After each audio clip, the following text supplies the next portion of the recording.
Listen. They found her phone still recording.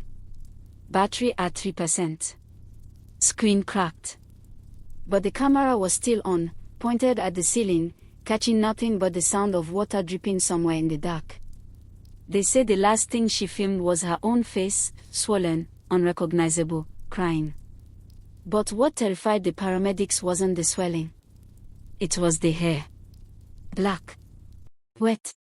Growing. Even after she passed out, it kept growing. Welcome to Ancestral Echo by Pbrand.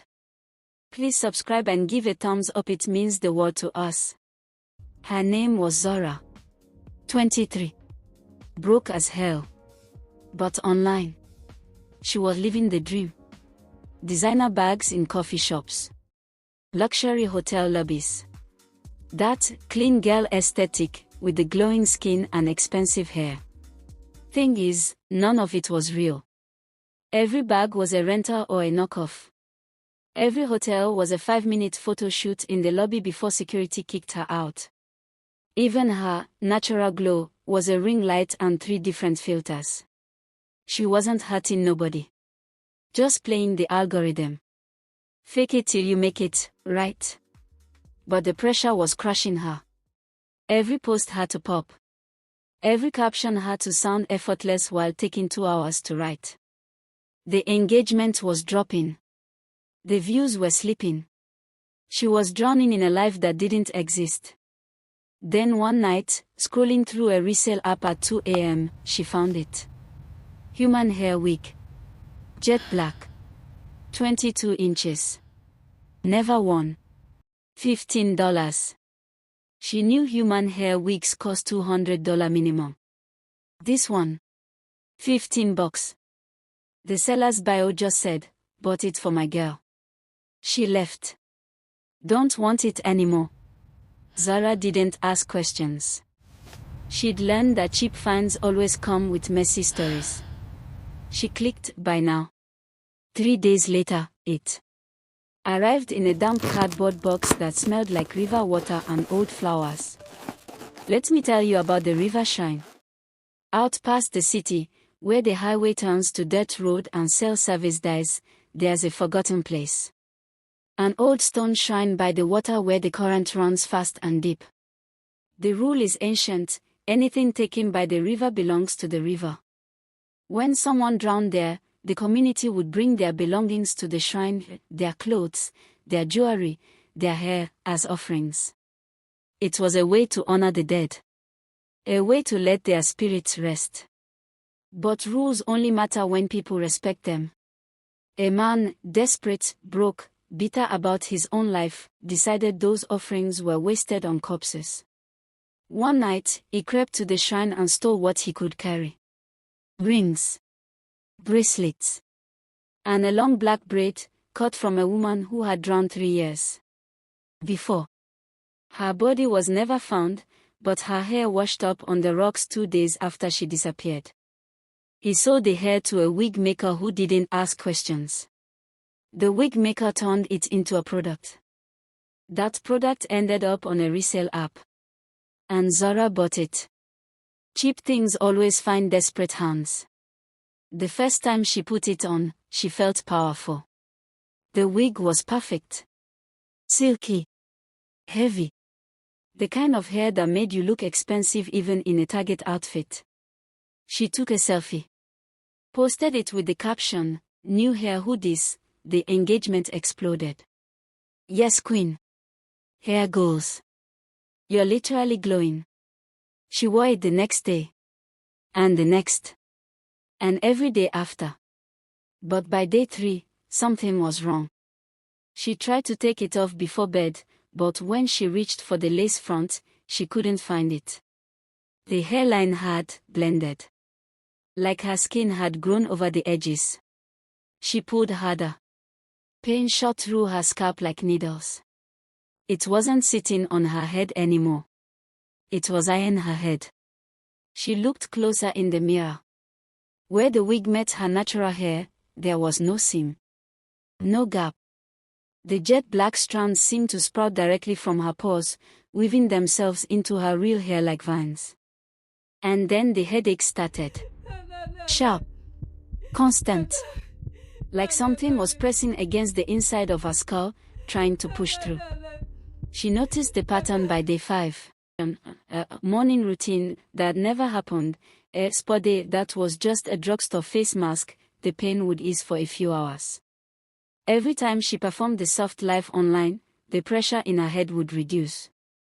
But the moment she thought about telling the truth, the pain came back worse. The hair was feeding on her lies. And it was growing. Not slowly. Not naturally.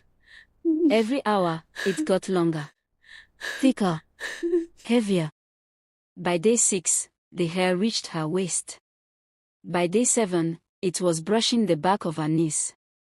Her neck ached from the weight.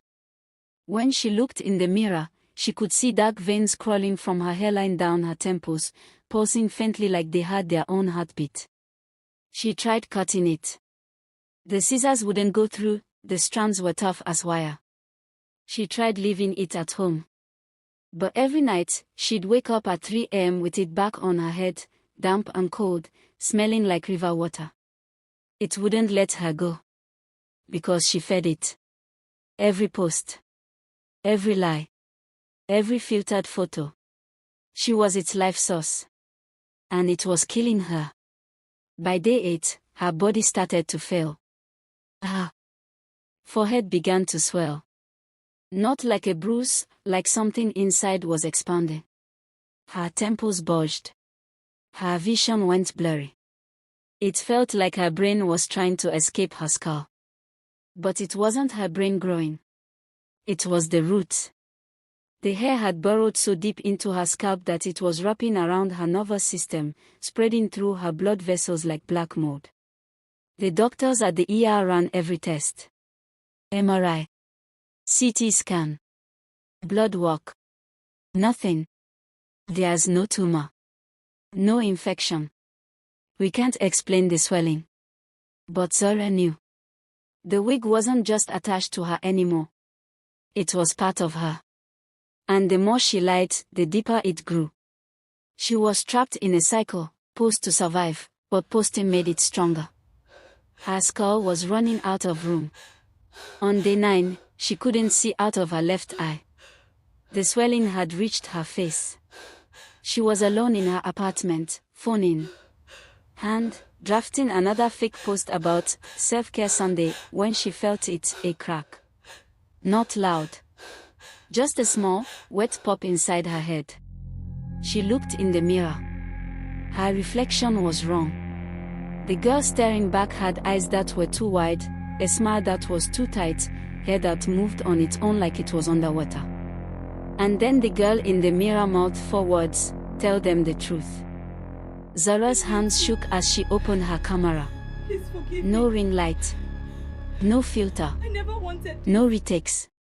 She pointed it at her face, swollen, exhausted, veins visible under her skin, and it record. "My name is Zora. And I'm a liar." Her voice cracked, but she kept going. "This isn't my life. This isn't my hair. I'm broke. I'm scared. I bought this wig for $15 and now I can't take it off. It's growing into me and I think it's going to kill me." She showed the camera her hairline, the dark veins, the unnatural blending, the way her scalp looked bruised and swollen. "If you see this, don't buy cheap things from strangers. Don't fake your life. Because something out there is watching. And it will make you pay." She hit post. For a moment, nothing happened. Then, the pressure released. Like a fever breaking. Like a hold being loosened. The veins on her temple stopped pulsing. The hair stopped growing. And for the first time in 9 days, she could breathe. That night, Zara woke up to the smell of river water and wet earth. Her room was freezing. The window was closed, but condensation ran down the glass like someone had breathed on it. She felt a presence. Not hostile. Not angry. Just waiting. In the corner of her room, she saw her, a woman.